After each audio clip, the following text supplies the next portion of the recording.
ಸ್ನೇಹಿತರೆ ನಮಸ್ಕಾರ. ನಾನು ನಿಮ್ಮ ಮಳವಳ್ಳಿ ಸೂರಿ ಡೈರಿ ಯೂಟ್ಯೂಬ್ ಚಾನಲ್ಗೆ ನಿಮ್ಮೆಲ್ಲರಿಗೂ ಸ್ವಾಗತ ಸುಸ್ವಾಗತ. ನೋಡಿ, ನನ್ನ ಜೊತೆ ಇದ್ದಾರೆ ಮಳವಳ್ಳಿಯ ಹಿರಿಯ ಪತ್ರಕರ್ತರಾದಂಥ ಶ್ರೀಯುತ ಶಿವಶಂಕರ್ ಅವರು. ನಿಮಗೆ ಕೇವಲ 2-3 ದಿನದ ಹಿಂದೆ ಒಂದು ಪ್ರೋಮೋ ಬಿಟ್ಟಿದ್ದೆ. 4,000 ಎಕರೆಗಳ ಒಂದು ಸ್ಫೋಟಕವಾದಂಥ ರೋಚಕವಾದಂಥ ಸುದ್ದಿ ಕೊಡ್ತೀನಿ ಅಂತ. ಸ್ನೇಹಿತರೆ ಸರ್ ನಮಸ್ಕಾರ. ಸರ್ ನಮಸ್ಕಾರ. ಸರ್, ಏನು 4,000 ಎಕರೆ ವಿಚಾರನ ನನಗೆ ನೀವು ತಿಳಿಸ್ಕೊಟ್ರಿ, ಮತ್ತು ಸಾಕಷ್ಟು ಈ ವಿಚಾರವಾಗಿ ಹೋರಾಟ ಮಾಡಿದ್ದೀರಿ, ಮತ್ತು ನೀವು ಒಂದು ಪ್ರಿಂಟ್ ಮೀಡಿಯಾದಲ್ಲಿ ಕೆಲಸ ಮಾಡಬೇಕಾದ್ರೆ ಇದ್ರ ಬಗ್ಗೆ ಸುದ್ದಿನೂ ಮಾಡಿದ್ದೀರಿ ಸರ್. ಇದೆಲ್ಲ ನಾನು ಕೇಳ್ಪಟ್ಟಿದ್ದೀನಿ ಸರ್. ನಮ್ಮ ವೀಕ್ಷಕರಿಗೆ ಈ 4,000 ಎಕರೆ ಜಾಗ ಎಲ್ಲಿ ಬರುತ್ತೆ ಅಂತ ತಿಳಿಸ್ಕೊಡಿ ಸರ್. 4,000 ಎಕರೆ ಮಳವಳ್ಳಿ ತಾಲೂಕಿನ ಬೆಳಕೋಡಿ ಸರ್ವೆ ನಂಬರಲ್ಲಿ ಬರುತ್ತೆ.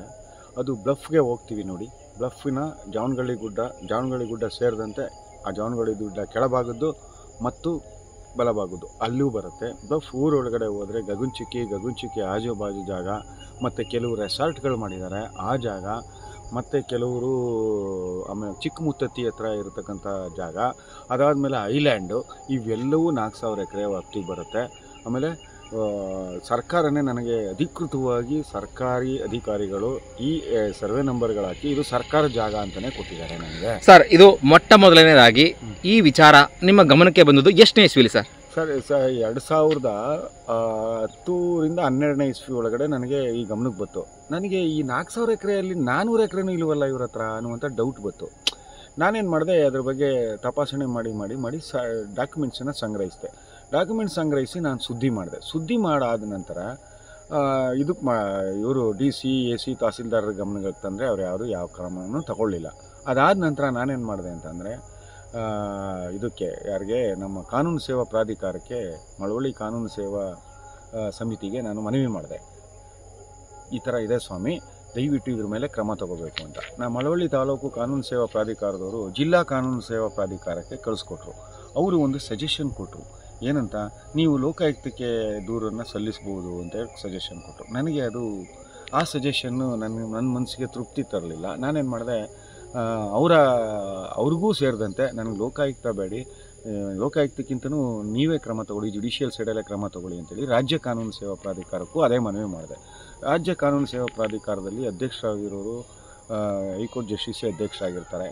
ಅವರೇನೇ ಒಂದು ಆದೇಶವನ್ನು ಮಾಡಿದ್ರು. ನಾವು ಕ್ರಮ ಕೈಗೊಳ್ಳುವ ಪೂರ್ವದಲ್ಲಿ ಲೋಕಾಯುಕ್ತಕ್ಕೆ ಹೋಗಿದ್ದು ಬನ್ನಿ ಅಂತಲೇ ಅವರು ಅದೇ ಆದೇಶ ಮಾಡಿದ್ರು.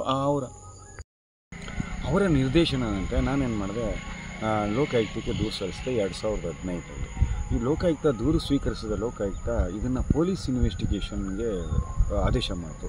ಪೊಲೀಸ್ ಇನ್ವೆಸ್ಟಿಗೇಷನ್ ಮಂಡ್ಯದವರು ಲೋಕಾಯುಕ್ತ ಮಂಡ್ಯ DSP ಸಾಹೇಬರಿಗೆ ಆದೇಶ ಮಾಡಿತು. ಮಂಡ್ಯ DSP ಸಾಹೇಬರು ತನಿಖೆ ನಡೆಸಿದ್ರು. ಅದರಲ್ಲಿ ಇನ್ಸ್ಪೆಕ್ಟರ್ ದಿನೇಶ್ ಅನ್ನುವಂಥವರು ಅದ್ರ ಬಗ್ಗೆ ಪ್ರಾಮಾಣಿಕವಾಗಿ ವರದಿಯನ್ನು ಸಲ್ಲಿಸಿದ್ದಾರೆ. ಸಲ್ಲಿಸಿದ ನಂತರ ಅಷ್ಟು ಮಧ್ಯ ಲೋಕಾಯುಕ್ತಕ್ಕೆ FIR ಮಾಡುವಂಥ ಪವರನ್ನು ಈ ಸರ್ಕಾರ ಕಿತ್ತಾಕ್ಬಿಟ್ಟಿತ್ತು. ಆಗ ಏನು ಮಾಡಿದ್ದಾರೆ, ಲೋಕಾಯುಕ್ತರು ನನಗೆ ಸರ್, ಲೋಕಾಯುಕ್ತರ ಪವರ್ ಕಿತ್ತಾಕಿದ್ದು ಸಿದ್ದರಾಮಯ್ಯನವರ ಅವಧಿ ಅಲ್ಲಲ್ವಾ? ಹೌದು ಸರ್. ಅವರ ಅವಧಿಯಲ್ಲಿ ಅವರಿಗೆ ಒಂದಷ್ಟು ಪವರ್ ಎಲ್ಲ ಕಿತ್ತಾಕ್ಬಿಟ್ಟಿದ್ರು. ACB ಅಂತ ಮಾಡಿದ್ರು. ಈಗ ಹೈಕೋರ್ಟ್ ಮತ್ತೆ ಆ ಪವರ್ನ ಕೊಟ್ಟಿದೆ ಇವಾಗ. ಹೇಳಿ ಸರ್. ಅದಾದ ನಂತರ ನಾನೇನು ಮಾಡಿದೆ, ಅವರು ಒಂದು ಎಂಡಾರ್ಸ್ಮೆಂಟ್ ಮಾಡಿದ್ರು. ಕೇಸ್ ಕ್ಲೋಸ್ ಮಾಡ್ತಾ ಇದ್ದೀವಿ. ಮಂಡ್ಯ DSP ನಮ್ಮ DSP ಅವರು, ನಮ್ಮ ಲೋಕಾಯುಕ್ತ DSP ಅವರು ಪಾಯಿಂಟ್ಔಟ್ ಮಾಡಿದ್ದಾರೆ ಇದು ಇಲ್ಲಿ ಅವ್ಯವಹಾರ ನಡೆದಿರೋದನ್ನು. ಆದರೂ ಸಹ ಇದು ಸಿವಿಲ್ ವ್ಯಾಜ್ಯ ಮಗದೊಂದು ಇರೋದ್ರಿಂದ ನನ್ನ ವ್ಯಾಪ್ತಿ ಮೀರಿದ್ದಾಗಿದೆ ಅಂತೇಳಿ ಕ್ಲೋಸ್ ಮಾಡಿ ಮತ್ತೆ ನನ್ನ ಹಕ್ಕನ್ನು ರಿಸರ್ವ್ ಮಾಡಿದ್ದೀನಿ ಅಂತೇಳಿ ನನಗೆ ಒಂದು ಎಂಡಾರ್ಸ್ಮೆಂಟ್ ಕೊಟ್ಟರು. ನಾನು ಅದನ್ನು ಚೀಫ್ ಜಸ್ಟಿಸ್ಗೂ ಬರ್ಕೊಂಡೆ, ಮತ್ತು ಇವ್ರಿಗೆ ಬರ್ಕೊಂಡೆ, ಕಾನೂನು ಸೇವಾ ಪ್ರಾಧಿಕಾರಕ್ಕೆ ಮತ್ತೆ ಬರ್ಕೊಂಡೆ. ಚೀಫ್ ಜಸ್ಟಿಸ್ ಅವರು you may be take step on the judicial side ಅಂತ ಒಂದು ಆದೇಶ ಮಾಡಿದ್ದಾರೆ ನನಗೆ. ಆ ಆದೇಶದ ಪ್ರಕಾರ ಕಾನೂನು ಸೇವಾ ಪ್ರಾಧಿಕಾರದವರು ಒಂದು ಲಾಯರ್ನು ನೇಮಿಸ್ಕೊಟ್ಟು ಹೈಕೋರ್ಟಲ್ಲಿ ಡಿವಿಷನಲ್ ಬೆಂಚಲ್ಲಿ ಕೇಸು ಆಯಿತು. ಆ ಕೇಸು ಆದಾಗ ನೋಟಿಸು ಸಹ ಹೈಕೋರ್ಟು ಜಾರಿ ಮಾಡಿತು. ಅದರಲ್ಲಿ ನಮ್ಮದು ಏನಂತಂದರೆ, ಇದು ಸೆಂಟ್ರಲ್ ಗೌರ್ಮೆಂಟು ಪ್ರಾಹಿಬಿಟೆಡ್ ಏರಿಯಾ ಅಂತ ಮಾಡಿದೆ. ನಾವು ಸೆಂಟ್ರಲ್ ಗೌರ್ಮೆಂಟ್ನ ಪರ್ಸ್ಯೂ ಮಾಡಬೇಕಾಗಿತ್ತು. ಒಂದು. ಎರಡನೇದು AC ಅವ್ರನ್ನ ಪಾರ್ಟಿ ಮಾಡಿರಲಿಲ್ಲ. ಅಂದರೆ ನೀವು ಸೆಂಟ್ರಲ್ ಗೌರ್ಮೆಂಟ್ ಗಮನಕ್ಕೆ ತಂದಿರಲಿಲ್ಲ? ನಾವು ತಂದಿರಲಿಲ್ಲ. ಅದನ್ನು ಅಲ್ಲಿಯ ಗೌರ್ಮೆಂಟ್ ಲಾಯರು ಮಾತಾಡಿದ್ದಾರೆ. ಆಗ ನಮ್ಮ ಲಾಯರ್ಗೆ ಅದು ಐಡಿಯಾ ಬಂದಿದೆ. ಜೊತೆಗೆ ಅಲ್ಲಿ ಓಪನ್ ಕೋರ್ಟಲ್ಲಿ ನೀವು ಇದನ್ನು ಪರ್ಸ್ಯೂ ಯಾಕೆ ಮಾಡಲಿಲ್ಲ, ಪರ್ಸ್ಯೂ ಮಾಡಿ ಅಂತ ಓರಲ್ಲಾಗಿ ಅಲ್ಲಿ ಹೇಳಿದ್ದಾರೆ. ಆವಾಗ ನಾವು ಪರ್ಸ್ಯೂ ಮಾಡ್ತೀವಿ ಸ್ವಾಮಿ, ವಿತ್ ಲಿಬರ್ಟಿ ಕೊಡಿಸಿ ನಮಗೆ ಅಂತೇಳಿ ನಮ್ಮ ಲಾಯರ್ ಮನವಿ ಮಾಡ್ಕೊಂಡಿದ್ದಾರೆ. ನನಗೆ ತಿಳಿಸಿದ್ರು, ಆಯ್ತು ಸ್ವಾಮಿ ಅದು ಕರೆಕ್ಟ್, ಅದು ನಾವು ಮಾಡೋಣ ಬಿಡಿ ಸ್ವಾಮಿ ಅಂತೇಳಿ ವಿತ್ ಲಿಬರ್ಟಿ ಆದೇಶವನ್ನು ನಾವು ತೊಗೊಂಡಿದ್ದೀವಿ. ಅವರು ಗೌರವಾನ್ವಿತ ನ್ಯಾಯಾಲಯ ನಮಗೆ ಕೊಟ್ಟಿದೆ. ಅವರ ಆದೇಶದ ಮೇಲೆಗೆ ಎಲ್ಲವನ್ನು ತಿರ್ಗಾ ಮತ್ತು ತಹಸೀಲ್ದಾರರಿಂದ AC, DC, tahsildar, chief secretary, revenue secretary ಮತ್ತು central government home and affair minister secretary ಎಲ್ಲರನ್ನೂ ಪಾರ್ಟಿ ಮಾಡಿ ನಾವೀಗ ಲೋಕಾಯುಕ್ತರು ಎಲ್ಲರಿಗೂ ಲೋಕಾಯುಕ್ತರು ಮತ್ತು ಅಸಿಸ್ಟೆಂಟ್ ರಿಜಿಸ್ಟ್ರಾರ್ ಆಫ್ ಲೋಕಾಯುಕ್ತ ಇವ್ರಿಗೂ ಸಹ ನಾವು ಆಲ್ರೆಡಿ ಮನವಿ ಮಾಡಿದ್ದೀವಿ. ಈಗ ಲೋಕಾಯುಕ್ತಕ್ಕೆ ಪವರ್ ಬಂದಿರೋದ್ರಿಂದ ಅವ್ರ ಗಮನಕ್ಕೆ ಹೋಗಿದೆ. ನಾನು ಓರಲ್ಲಾಗಿ ಅವ್ರ ಹತ್ರ ಲೋಕಾಯುಕ್ತ ಸರ್ ಈ ಒಂದು ಬೆಳವಣಿಗೆಗಳಾಗಿರೋದು ಎಷ್ಟನೇ ಇಸ್ವಿ ಸರ್? ಯಾವುದು ಇದಾದ ಈಗ ಲಾಸ್ಟ್ ಒಂದು 6 ಮಂತ್ ಆಯಿತು. 6 ಮಂತ್ಸ್ ಆಯಿತು. ಅದು ಲೋಕಾಯುಕ್ತ ಒಂದು ಸಂವಿಧಾನಿಕ ಸಂಸ್ಥೆ ಆಗಿರೋದ್ರಿಂದ ಅವ್ರು ಏನು ಹೇಳ್ತಾರೆ ಅನ್ನೋದನ್ನ ನಾನು ವೆಯ್ಟ್ ಮಾಡ್ತಾ ಇದ್ದೀನಿ. ಅವರೇ ತನಿಖೆ ಮಾಡಿದ್ರೆ ವೆಲ್ ಆ್ಯಂಡ್ ಗುಡ್. ಅಂದರೆ ಇವಾಗ ಪ್ರಾಸೆಸ್ಸಲ್ಲಿ ಇದೆ, ಲೋಕಾಯುಕ್ತದವ್ರ ಹತ್ರ ಇದೆ. ಲೋಕಾಯುಕ್ತರ ಅಲ್ಲಿ ಅವ್ರು ಏನು ಮಾಡ್ತಾರೆ ಅನ್ನೋದನ್ನ ವೆಯ್ಟ್ ಮಾಡ್ತಾ ಇದ್ದೀನಿ. ಆಡಳಿತ ವ್ಯವಸ್ಥೆ ಅದ್ರ ಬಗ್ಗೆ ಸ್ಪಂದಿಸ್ತಾ ಇಲ್ಲ. ಅದನ್ನು ಏನೋ ಒಂಥರ ನೆಗ್ಲಿಜಬಲ್ ಆಗಿ ನೋಡ್ಕೊಂಡು, ಅಂದರೆ ಇವಾಗ ಪ್ರಸ್ತುತ ಇರುವಂಥ ಸರ್ಕಾರಿ ವ್ಯವಸ್ಥೆ ಜೊತೆಗೆ ನಮ್ಮ ಜಿಲ್ಲಾಧಿಕಾರಿಗಳು ಮಾತ್ರ ಪ್ರಾಮಾಣಿಕವಾಗಿ ನನಗೊಂದು ಲೆಟರ್ ಕಳಿಸ್ಕೊಟ್ಟಿದ್ದಾರೆ.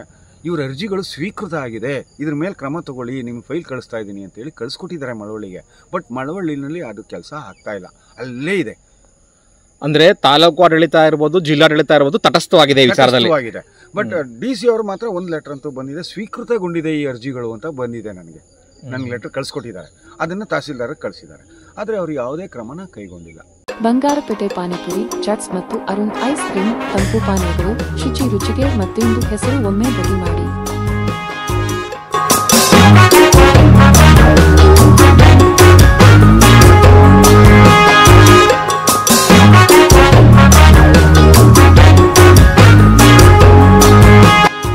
ಬಂಗಾರಪೇಟೆ ಪಾನಿಪುರಿ, ಚಾಟ್ಸ್ ಮತ್ತು ಅರುಣ್ ಐಸ್ ಕ್ರೀಮ್ ತಂಪು ಪಾನೀಯಗಳು ಶುಚಿ ರುಚಿಗೆ ಮತ್ತೊಂದು ಹೆಸರು, ಒಮ್ಮೆ ಭೇಟಿ ಮಾಡಿ.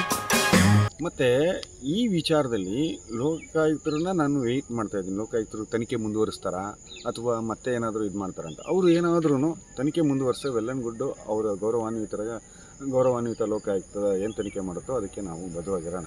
ಆದರೆ ಬೈ ಚಾನ್ಸ್ ಅವರು ಲೋಕಾಯುಕ್ತ ತನಿಖೆ ಮಾಡೋಕ್ಕೆ ಅವಕಾಶ ಇಲ್ಲ ಅಂತೇಳಿ ನನಗೆ ಏನಾದರೂ ಎಂಡಾಸ್ಮೆಂಟ್ ಕೊಟ್ಟರೆ ಮತ್ತೆ ನಾನು ಕಾನೂನು ಸೇವಾ ಪ್ರಾಧಿಕಾರದ ಮೂಲಕ ಹೈಕೋರ್ಟ್ಗೆ ಹೋಗ್ತಾ ಇದ್ದೀನಿ. ಅದರಲ್ಲಿ ಏನು ಎರಡು ಮಾತಿಲ್ಲ. 4,000 ಎಕರೆ ಅದು ಸರ್ಕಾರಿ ಜಾಗ, ಸೆಂಟ್ರಲ್ ಗೌರ್ಮೆಂಟ್ ಪ್ರಾಬಿಟೇಟೆಡ್ ಏರಿಯಾ. ಅಲ್ಲಿ ಯಾವುದೇ ಕಾರಣಕ್ಕೂ ಪ್ರೈವೇಟೈಸೇಷನ್ ಮಾಡುವಾಗಿಲ್ಲ. ರಾಜ್ಯ ಸರ್ಕಾರದ ಅಧೀನದಲ್ಲಿರ್ತಕ್ಕಂಥ ಅಧಿಕಾರಿಗಳು ಇದರಲ್ಲಿ ಭಾಗಿಯಾಗಿದ್ದಾರೆ. ಆ ಜಾಗದಲ್ಲಿ ಚೀಫ್ ಮಿನಿಸ್ಟ್ರು ಮನೆಯವರಿದ್ದಾರೆ, ಮಿನಿಸ್ಟ್ರು ಮನೆಯವರಿದ್ದಾರೆ, ದೊಡ್ಡ ಪಕ್ಷದ ಮುಖಂಡರುಗಳ ಮನೆಯವರಿದ್ದಾರೆ, ರಾಜಕೀಯ ಪಕ್ಷದ ಮುಖಂಡರಿದ್ದಾರೆ, ಅಧಿಕಾರಿಗಳು, ದೊಡ್ಡ ಮಟ್ಟದ ಅಧಿಕಾರಿಗಳಿದ್ದಾರೆ. ಬೇನಾಮಿ ಆಸ್ತಿಗಳನ್ನಾಗಿ ಮಾಡಿ ಬೇರೆಯವರ ಹೆಸರಲ್ಲಿ ಇದು ಮಾಡ್ತಾ ಇದ್ದಾರೆ. ಇದೊಂದು ದುಷ್ಕೃತ್ಯ. ಸರ್ ಇನ್ನೊಂದು ಮಾಹಿತಿ ಬಂತು ನನಗೆ. ಸರ್ಕಾರದ ಜಾಗನ ಅತಿಕ್ರಮಿಸ್ಕೊಂಡಿರೋದು ಅಲ್ಲದೇನೆ ಅದೇ ಜಾಗಕ್ಕೆ ಪರಿಹಾರನೂ ಕೂಡ ಪಡ್ಕೊಂಡಿದ್ದಾರೆ ಅಂತ ಒಂದು ಮಾಹಿತಿ ಬಂತು. ಏನಂತಂದ್ರೆ ಈ ಹಿಂದೆ ಅಲ್ಲಿ ಚಾನಲ್ಗಳು ಮಾಡುವಾಗ ನೀರು ಬೇರೆ ಕಡೆ ತೊಗೊಂಡು ಹೋಗೋಕ್ಕೆ ಅಥವಾ ನೀರನ್ನು ಎಕ್ಸ್ಟ್ರಾ ತೊಗೊಂಡು ಹೋಗೋಕ್ಕೆ ಚಾನಲ್ ಮಾಡೋಕ್ಕೆ, ಯಾವುದಕ್ಕೆ ಹೈಡ್ರೋ ಪವರ್ ಸ್ಟೇಷನ್ ಇದೆಯಲ್ಲ ಅದಕ್ಕೆ ತೊಗೊಂಡು ಹೋಗೋಕ್ಕೆಲ್ಲ ಎಕ್ಸ್ಟ್ರಾ ತೊಗೊಂಡು ಹೋಗೋಕ್ಕೆ ಮಧ್ಯೆ ಪೈಪ್ ಲೈನು ಅದು ಇದು ಮಾಡುವಂಥ ಅವಕಾಶಗಳು ಅಥವಾ ಟೆಂಡರ್ಗಳಾದಾಗ ಇವ್ರದೇ ಜಾಗ ಅದು, ಇವರೇ ಅಕ್ರಮವಾಗಿ ಬೇರೆಯವ್ರಿಗೆ ಮಾಡಿಕೊಟ್ಟಿದ್ದಾರೆ. ಅಕ್ರಮದಾರರಿಗೆ ಪರಿಹಾರನೂ ಕೊಟ್ಟಿದ್ದಾರೆ. ಅದರಲ್ಲಿ ಎರಡು ಮಾತಿಲ್ಲ. ಅಂದ್ರೆ ಇದು ನಮ್ಮದೇ ಜಾಗ, ಸರ್ಕಾರದ ಜಾಗನ ಹೊಡ್ಕೊಂಡು ಭೂಗಳ್ಳರಿಗೆ ಶಾಮೀಲಾಗಿ ಡಾಕ್ಯುಮೆಂಟ್ ಸೃಷ್ಟಿ ಮಾಡಿಕೊಟ್ಟು ಭೂಗಳ್ಳರಿಗೇನೆ ಪರಿಹಾರನೂ ಕೊಟ್ಟವ್ರೆ. ಅಂದ್ರೆ ನಮ್ಮ ಭ್ರಷ್ಟ ವ್ಯವಸ್ಥೆಗೆ ಇದು ಒಂದು ದೊಡ್ಡ ಕೈಗನ್ನಡಿ. ದೊಡ್ಡ ಕೈಗನ್ನಡಿ ಒಂದು. ಅದರಲ್ಲಿ ಇನ್ನೊಂದು ವಿಶೇಷವಾಗಿ ಹೇಳಕ್ಕೆ ಇಚ್ಛೆ ಪಡ್ತೀನಿ.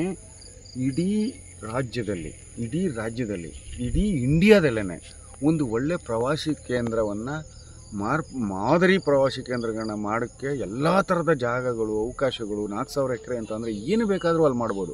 ಇಲ್ಲಿಯ ಜನಪ್ರತಿನಿಧಿಗಳು ಅದ್ರ ಬಗ್ಗೆ ತಲೆ ಕೆಡಿಸ್ಕೊಳ್ಳಲ್ಲ. ಅವ್ರು ಫಾಲೋವರ್ಸೇ ಮಾಡ್ಕೊಂಡಿರ್ತಾರೆ, ಸುಮ್ಮನಿರ್ತಾರೆ. ಅಥವಾ ಆ ಒಂದು ಜಾಗನ ಸದ್ಬಳಕೆ ಮಾಡಿಕೊಂಡು ಏನು ಬೇಕಾದರೂ ಮಾಡ್ಬೋದು. ಅದರಂಥ ಡೆವಲಪ್ಮೆಂಟು ನಮಗೆ ಅದರ ಅರ್ಥನೇ ಬೇರೆ. ಸರ್ ಇವಾಗ ಇನ್ನೊಂದು ಮುಖ್ಯವಾದ ವಿಚಾರ ಸರ್, ಅಲ್ಲಿದ್ದಂಥ ಅರಣ್ಯ ಏನಾಯಿತು ಸರ್? ಅದೊಂದು ಅರಣ್ಯ ಅಂದರೆ ಆ ಹಿಂದೆ ದೊಡ್ಡ ಕಾಡೇ ಅದು. ಆ ಕಾಡನ್ನು ಇವ್ರಿಗೆಲ್ಲ ಮಂಜೂರು ಮಾಡಿಕೊಟ್ಟು ಕಾಡನ್ನು ನಾಶ ಮಾಡಿದ್ದಾರೆ. ಈಗ ಕಾಡಿನಲ್ಲಿ ಅನೇಕ ಮರಗಳು ಬೆಳೆದಿರ್ತವೆ. ಅದು ಗಂಧ ಇರ್ಬೋದು, ತೇಗ ಇರ್ಬೋದು. ಅದು ನಮ್ಗೆ ಗೊತ್ತಿಲ್ಲ, ನಾವು ಹುಟ್ಟಕ್ಕಿಂತ ಮುಂಚೆನೇ ಹೋಗಿರುತ್ತೆ ಅಂತ ಅಂದ್ಕೊಳ್ಳೋಣ ನಾವು, ನಮ್ಗೆ ಗೊತ್ತಿಲ್ಲ. ಅದೆಲ್ಲ ಎಲ್ಲೋಯ್ತು? ಈಗ ಮಂಜೂರು ಮಾಡಿದಾರಲ್ಲ, ಹೋಗ್ಲಿ. ಮಂಜೂರು ಮಾಡುವಾಗ ಈಗ ಬೆಟ್ಟ ಗುಡ್ಡಗಳಲ್ಲಿ ಏನು ಬೆಳೀತವೆ? ಕಾಡು ಮರಗಳು ಬೆಳೀತವೆ.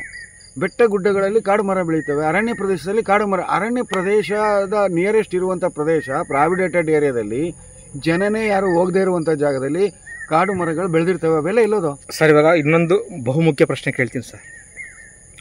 ಈಗ ನಾನೊಬ್ಬ ಭೂಗಳ ಅಂತ ಇಟ್ಕೊಳ್ಳಿ, ನೀವೊಬ್ಬ ಅಧಿಕಾರಿ ಅಂತ ಇಟ್ಕೊಳ್ಳಿ. ನಾನು ಆಸೆ ಪಡ್ತೀನಿ ನನಗೆ ಬೇಕು ಅಂತ. ನಾನು ಆಸೆ ಪಟ್ಟ ತಕ್ಷಣ ಸಿಗಲ್ಲ ಅಲ್ವಾ? ಇಲ್ಲ. ನೀವು ಅಧಿಕಾರಿಯಾಗಿರೋರು ನೀವು ಹೊಲಸು ತಿಂದರೆ ಮಾತ್ರ ಅಲ್ವಾ ಇದೆಲ್ಲ ಸಾಧ್ಯ ಆಗೋಕ್ಕೆ ಸಾಧ್ಯ? ನೋಡಿ, ಒಂದು ಹೇಳ್ತೀನಿ.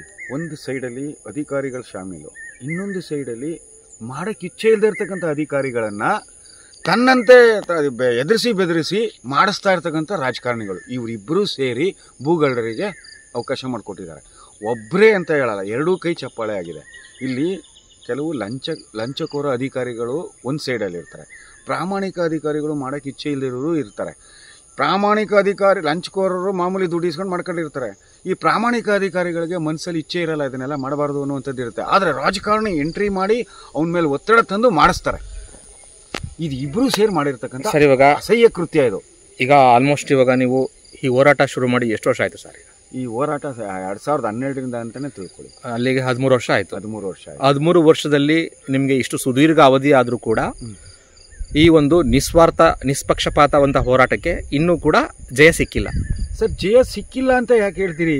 ಲೋಕಾಯುಕ್ತ ಪೊಲೀಸರು ವರದಿ ಸಲ್ಲಿಸಿರೋದೇ ಒಂದು ಜಯ ಅಲ್ವಾ? ಅದೇ ವರದಿಗೆ ಇವರು AC, DC, ತಹಸೀಲ್ದಾರ್ಗಳು ಸಹ ಇದು ಕೊಟ್ಟಿದ್ದಾರೆ, ತಮ್ಮ ವರದಿಯನ್ನು ಸಲ್ಲಿಸಿದ್ದಾರೆ. ಆ ವರದಿನಲ್ಲೇ ಸತ್ಯ ಇದೆಯಲ್ಲ. ಅದಷ್ಟೇ ಅಲ್ಲದೆ ಇದು ನಾನು ಕೊಟ್ಟಿರ್ತಕ್ಕಂಥ ಡಾಕ್ಯುಮೆಂಟ್ಸ್ ರುಜುವಾತಾಗಿದೆ ಅಂತ ಲೋಕಾಯುಕ್ತ ಇನ್ಸ್ಪೆಕ್ಟರ್ನೇ ಲೋಕಾಯುಕ್ತರಿಗೆ ವರದಿ ಸಲ್ಲಿಸಿದ್ದಾರೆ. ಇಲ್ಲಿ ಅರ್ಧ ಜಯ ಸಿಕ್ಕಾಗೋಗಿದೆ.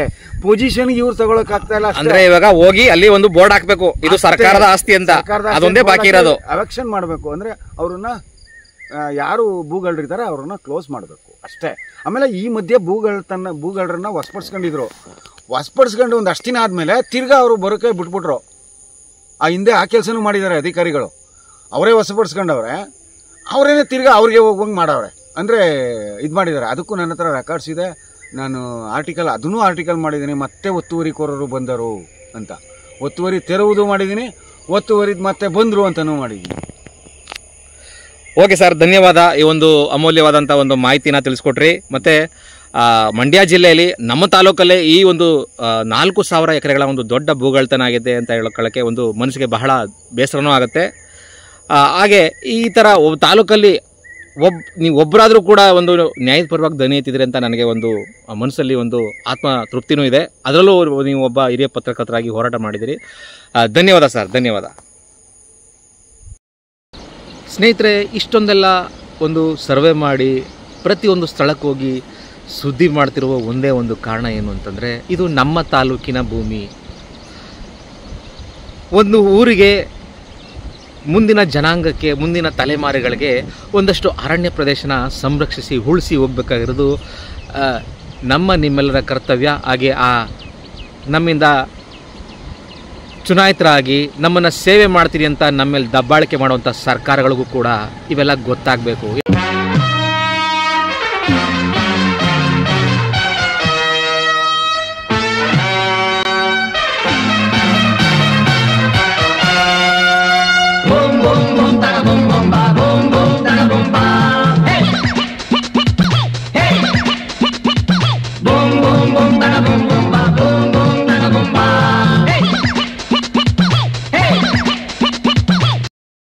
ಸರ್ ನಮಸ್ಕಾರ. ಸರ್ ನಮಸ್ಕಾರ.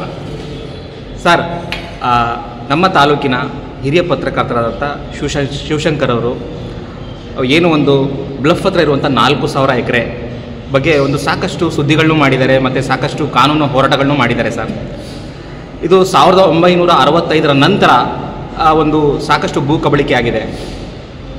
ನಮ್ಮ ತಾಲೂಕಲ್ಲಿ ಇಷ್ಟು ಒಂದು 4,000 ಎಕರೆ ಭೂ ಕಬಳಿಕೆ ಆಗಿದೆ. ನೀವು ಕೂಡ ಒಂದು 2 ಬಾರಿ ಶಾಸಕರಾಗಿದ್ದೀರಿ. ಸರ್, ಈ ಒಂದು ಕಬಳಿಕೆಗಳು ನಿಮ್ಮ ಗಮನಕ್ಕೆ ಬಂದಿರಲ್ವಾ ಸರ್?